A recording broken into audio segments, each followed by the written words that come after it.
ఒక మనిషి తలుచుకుంటే కొండల్ని కూడా పిండి చేయగలడు అని చెప్తుంటారు. మీరు విన్నారా? మనిషి పట్టుదలతో ఒక పట్టు పడితే కొండలు కూడా పిండి అయిపోతాయి అంటారు కొంతమంది. నిజమే. మీకు స్టోరీ చెప్తాను, జాగ్రత్తగా వినండి. నిజంగా జరిగిన యథార్థ సంఘటన. అది బీహార్ రాష్ట్రం. ఆ రాష్ట్రంలో ఒక చిన్న పల్లెటూరు.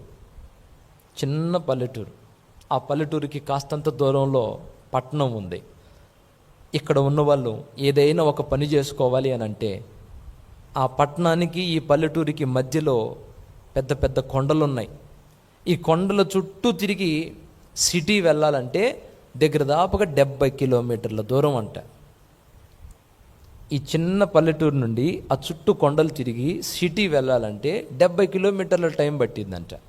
అందుకని అక్కడున్న గ్రామ ప్రజలు ఏం చేసేవారు అని అంటే ఆ కొండ మీద నుండి నడుచుకుంటా ఆ కొండ దాటి అవతల వైపు వెళ్ళి పొలాల్లో పని చేసుకొని వచ్చేవాళ్ళు. తిరిగి ఆరోగ్యం బాగోలేకపోతే కొండలెక్కి నడుచుకుంటా వెళ్ళి వైద్యం చేయించుకొని తిరిగి వచ్చేవాళ్ళు. పెద్ద పెద్ద కొండలవి. రోజు పొలం పనికి వెళ్ళేవాళ్ళు. ఆ పొలం పనికి వెళ్ళేటప్పుడు ఉదయాన్నే లేచి ఈ కొండ నుండి ఆ కొండకి వెళ్తారు, ఈ కొండ దిగి అటు వెళ్తారు. ఇటుగా నడుచుకుంటూ వెళ్తే 3 కిలోమీటర్లతో సిటీ వెళ్ళొచ్చు. చుట్టూ తిరిగి వెళ్తేనేమో 70 కిలోమీటర్లు, కొండెక్కి దిగితేనేమో 3 కిలోమీటర్లు. అందుకని భర్తలందరూ ఏం చేస్తారో తెలుసా? చీకటితోనే లేచి మొహం కడుక్కొని అన్నం కూడా తినకుండా పనికి బయలుదేరుతారు. ఈ కొండ మీద నుంచి నడుచుకుంటూ ఆ కొండకి వెళ్ళిపోతారు. మధ్యాహ్నం నాటికి భార్యలు భోజనం రెడీ చేసుకొని క్యారేజీ పెట్టుకొని ఈ కొండ మీద నుంచి ఆ కొండకు వెళ్ళి అటువైపుకి వెళ్ళి సిటీకి వెళ్ళి ఆ పొలంలో ఉన్న వాళ్ళకి భోజనం పెట్టేవాళ్ళు. వాళ్ళ భర్తలకి భోజనం పెట్టుకొని తిరిగి వచ్చేవాళ్ళు. ఇలా జరుగుతుంటే మాంజీ అనే ఒక వ్యక్తి ఉన్నాడు. అతను ఒక రైతు, గొర్రెల కాపరి. కొండకు ఆ వైపును వెళ్ళి వస్తూ ఉంటాడు. ఒకరోజు ఏం జరిగిందంటే తన భార్య అనారోగ్యానికి గురైంది. ఆరోగ్యం బాగోలేదు ఆమెకి. సడన్గా సీరియస్ అయిపోయింది. ఆమెను తీసుకొని కొండ చుట్టూ తిరిగి వెళ్ళాలంటే 70 కిలోమీటర్లు. అది తిరిగి వెళ్ళేలోపు ఏం చచ్చిపోద్ది. అందుకని ఆ కొండ మార్గం మీదుగా ఆమెను తీసుకొని వెళ్ళాలని నడుచుకుంటూ వెళ్తుంటే ఈ కొండ ఎక్కి అటు దిగేలోపే ఆమె ప్రాణం పోయిందండి. తన భార్య చచ్చిపోయింది. మాంజీ అనే ఆయన, తన భార్య చచ్చిపోయింది. తన భార్య చచ్చిపోతే ఆమెను తీసుకెళ్ళి భూస్థాపితం చేశారు. ఉదయాన్నే లేచి మరలా అదే కొండెక్కి అటువైపుకు వెళ్ళి పొట్టకూటి కొరకు పని చేసుకొని మళ్ళీ తిరిగి రావాలి. అందరూ లేచారు, కొండెక్కి దిగుతున్నారు, వాళ్ళ పనులు చేసుకోవడానికి వెళ్తున్నారు. కానీ ఇతను యథావిధిగా పని చేసుకోవడానికి ఆ రోజు రాత్రి అక్కడికి రాలా. ఉదయాన్నే లేచాడు, ఆ కొండ వైపు చూశాడు.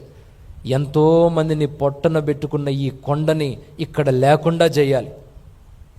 ఇది ఉండకూడదు, ఇక్కడ దీన్ని తవ్విపడేయాలి. నా ప్రజలు ఇంక ఇబ్బంది పడకూడదు.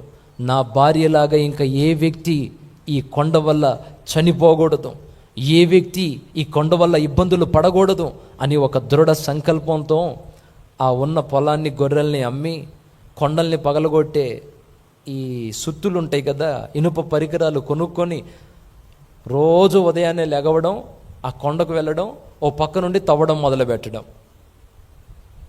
రోజు ఉదయాన్నే వెళ్ళడం, ఆ కొండల్ని, రాళ్ళని చిన్న చిన్న పీసెస్గా పగలగొట్టడం, మట్టిని తవ్వడం, రాళ్ళను పగలగొట్టడం, మట్టిని తవ్వడం. ఇలా రోజు కొండ దగ్గరికి వెళ్ళి కొండను తవ్వుతుంటే ఆ ఊరి ప్రజలు అనేవాళ్ళు అంటారే, పిచ్చి ఏమన్నా పట్టిందా నీకు? ఎరా పిచ్చి ఏమైనా పట్టిందా? భార్య చచ్చిపోయింది, ఆమెతో పాటు నువ్వు కూడా చచ్చిపోతావంటరా? జీవన మరణాలు సహజమే, ఎందుకు ఆపేసేయి అన్నారు. కొంతమంది అరే పిచ్చి పనులు చేయమాకరా పిచ్చోడా అన్నారు. వెనక్కి లాగే మాటలు మాట్లాడారు. కానీ ఎవరిని పట్టించుకోలేదండి, ఎవరి మాటలు పట్టించుకోలేదండి. అనేకుల ప్రాణాలు తీసిన ఈ కొండ ఇక్కడ లేకుండా చేయాలని రోజు తవ్వడం మొదలుపెట్టారు. ఆ దారిగా వచ్చే చిన్నపిల్లలు కూడా రాళ్ళు వేసేవాళ్ళంట. అతని మీద పిచ్చోడు అని రాళ్ళు వేసేవాళ్ళట. అలా అతను రోజు రావడం, ఆ కొండని కొద్దిగా తవ్వడం. మీకు తెలుసా, దగ్గర దాపుగా 22 సంవత్సరాలు ఆ కొండను తవ్వడానికి తన జీవితాన్ని కేటాయించాడు. ఎట్టకేలకు 22 సంవత్సరాల తర్వాత అక్కడ ఆ కొండ అంతటిని తవ్వేశాడు. 3 కిలోమీటర్లలోనే పట్టణం వెళ్ళేటట్టుగా అద్భుతమైన దారి అక్కడ ఏర్పడింది. కొట్టు గట్టిగా. అదిగో ఆ చెయ్యి పెట్టి చూపిస్తున్నాడు చూడండి అతను. ఆ కొండ ఎన్ని అడుగుల హైట్ ఉంటుందో తెలుసా?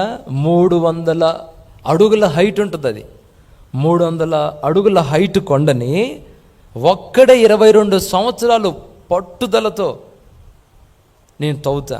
ఒకవేళ ఈ తవ్వే క్రమంలో ఒకవేళ మధ్యలో చచ్చిపోతే నేను చేసిన ఈ పనిని చూసి ఇంకొకటి ఎవరైనా ప్రేరేపించబడతాడు అని. ఉంటే ఉన్నాం, పోతే పోయాం. నా కంఠంలో ఊపిరున్నంత వరకు నా గ్రామ ప్రజలు మరొక్కసారి ఈ విధమైన ఇబ్బంది పడకూడదని ఒక్క మనిషి అండి ఒక సంకల్పంతో కొండని తవ్వడం మొదలు పెడితే కొండని పిండి చేసి పెట్టాడు.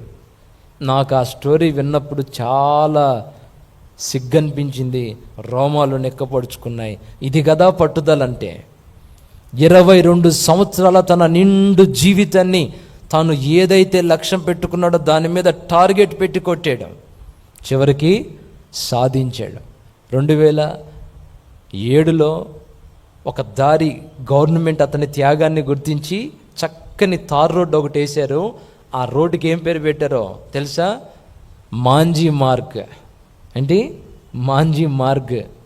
ఆ రోడ్డు పేరు ప్రభుత్వమే నివ్వెరపోయింది. ఆ రాష్ట్ర ప్రభుత్వం అతన్ని ఒక 5 నిమిషాలు ముఖ్యమంత్రినిగా చేశారంట. అసెంబ్లీలో ఒక 5 నిమిషాలు నువ్వే ముఖ్యమంత్రివి, 5 నిమిషాలు అని చెప్పి అతన్ని ముఖ్యమంత్రిగా కూడా చేశారట. మీరు చూస్తున్న ఆ రోడ్డు ఏదైతే ఉందో అది ఒక్కడు తవ్విన రోడ్డు. ఎన్ని సంవత్సరాలు? 22 సంవత్సరాలు తన నిండు జీవితాన్ని ధారపోసాడండి. ఇది యథార్థంగా జరిగిన సంఘటన. బీహార్లో మీరు వెళ్ళి చూసుకుంటే ఇప్పుడు కూడా ఆ రోడ్డు ఉంటుంది. ఒక్కడు మనిషి తలుచుకుంటే ఏదైనా చెయ్యగలడు అనడానికి అదొక నిదర్శనం. ఏంటండి? మనిషి తలుచుకుంటే ఏదైనా చేయగలడు అనడానికి అదొక నిదర్శనం. ఈరోజు నువ్వు పెట్టుకున్న లక్ష్యాన్ని చేరకుండా అడ్డగించే కొండలు ఎన్నైనా ఉండొచ్చు. నువ్వు నడుం కట్టుకుంటే నా దేవుని కృప నీకు తోడుగా ఉంది. మెట్టగా ఉన్న స్థలాలు చదును చేయబడతాయి అంటున్నాడు ఈరోజు రాత్రి. మన కొండ కాదు కదా, చిన్న చీమడ్డం వచ్చినా మనం ఆగిపోయే పరిస్థితుల్లో ఉన్నాం. అట్లుంది చాలామంది పట్టుదల. నీకు తెలియట్లా దేవుని కృప నీకు ఎంత తోడుగా ఉందో. నీకు తెలియట్లా నీలో ఎంత సామర్థ్యాన్ని దేవుడు పెట్టాడో.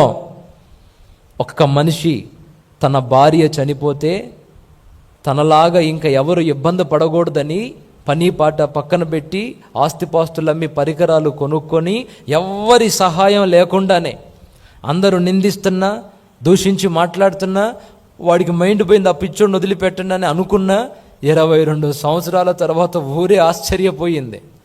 ఏదో రోజుకంత తవ్వుతుంటే పిచ్చోడు అనుకున్నాం. 22 సంవత్సరాల తర్వాత చూస్తే చక్కని దారి ఏర్పడింది అక్కడ. నువ్వు అనుకుంటున్నావు ఓ పెద్ద లక్ష్యాన్ని పెట్టుకున్నానని. రోజు కొంచెం చేసుకుంటా వెళ్ళు. ఏంటి? రోజు కొంచెం చేసుకుంటా వెళ్ళు, గమ్యం చేరేది ఖాయం. ఎందుకంటే నీకు నా దేవుని కృప తోడుగా ఉంది. నా సన్నిధి నీకు తోడుగా వచ్చిద్దని నా ప్రభు నీకు వాగ్దానం చేస్తున్నాడు. చెప్పు గట్టిగా, దేవునికి స్తోత్రం చెప్పు. నా దేవుని కృప మనకు తోడుగా ఉంటుంది. పట్టు ధైర్యాన్ని విడిచిపెట్టు మాకు, వెనకడుగు వెయ్యమాకు. చావో రేవో తేలేంత వరకు ఈ దారిలో ఉండ. నిందలు, అవమానాలు, సూటిపోటి మాటలు ఎదురవుతాయి, లెక్క చేయమాకు. ఇదిలించేసుకొని మనం ముందుకెళ్ళాలి. మన గురంతా దేని మీద ఉండాలి? కంఠంలో ఊపిరిన్నంత వరకు అదే గమ్యం చేరాలి, అక్కడికి చేరాలి, కొట్టాలి విజయం. ఒకటే లక్ష్యంతో ముందుకు సాగు మిత్రమా, గెలిచేది నువ్వే. కొంతమంది వ్యక్తులు సినిమాల్లో కొన్ని పాటలు రాశారు. సడలని విశ్వాసం నీ నరనరాన ఉంటే నరకాలే తలవంచుతాయి అన్నాడు. ఆ మాట, ఆ పాటలో ఆ పదం నాకు వింటున్న ప్రతిసారి రోమాలు లెక్కపరుచుకుంటాయి. ఆ కవి ఎంత అద్భుతమైన మాట, ఎంత అద్భుతమైన పదం రాశాడు. సడలని విశ్వాసం నీ నరాన ఉంటే నరకాలు కూడా నీ ముందు తల వంచుతాయి. అంతటి దృఢ సంకల్పం, అంతటి దృఢ విశ్వాసం నీకు ఉండాలి. పట్టుదలతో కొంచెం కొంచెం కొంచెం కొంచెం కొంచెం కొంచెం కొంచెం కొంచెం చేసుకుంటా వెళ్ళు.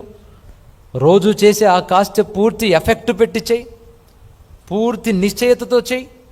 ఆ చేసే ఆ కాస్ట్ అయిన పూర్తి విశ్వాసంతో చేసి చూడు. రోజు కొంచెం, రోజు కొంచెం, రోజు కొంచెం, చివరికి గెలుస్తావంతే యేసు నామంలో. ఆమేన్. మా తాత చెప్పేవాడు నా చిన్నతనంలో ఒక మాట. కొన్నిసార్లు ఇట్లా డేలా పడ్డప్పుడు మా తాత చెప్పేవాడు, కొన్ని సూక్తులు చెప్పేవాడు.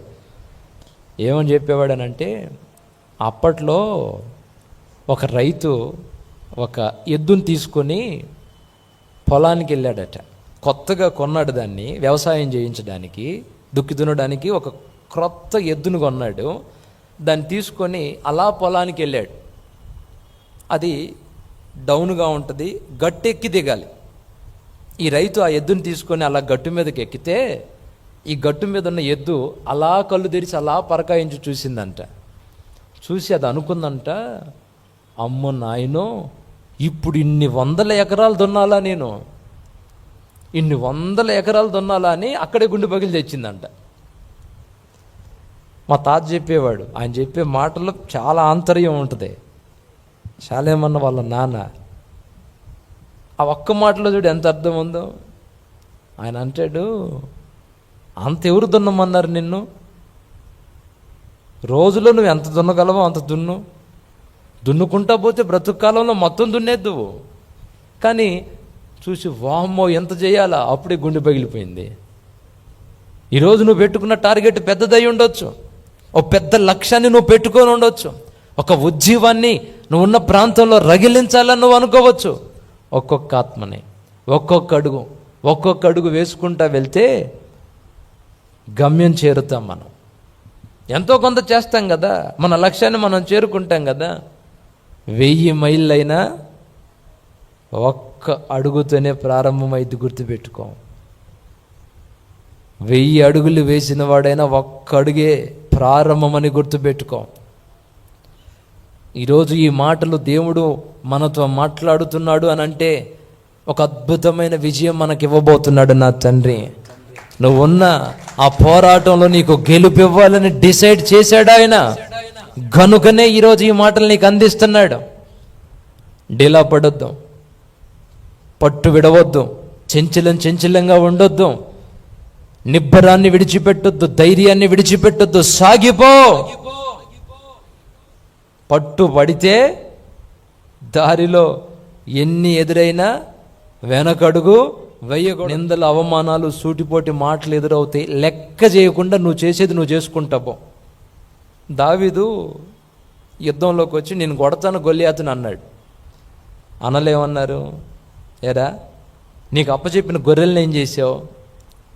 నీకు అప్పచెప్పిన గొర్రెలను ఏం చేసావురా? నీకు గర్వం రా? నానా రకాలుగా మాట్లాడితే వెనకడుగు వేశాడా? ఒక్కటే పెట్టుకున్నాడు, గొల్లియాతుని కూలగొట్టాలి, గొల్లియాతులో కంఠంలో ఊపిరి లేకుండా చేయాలి పెట్టుకున్నాడు. అన్న ఆ మాట అంటే దులిపేసి ఇంకొకటి దగ్గరికి పోయి ఆ మాట అన్నాడు.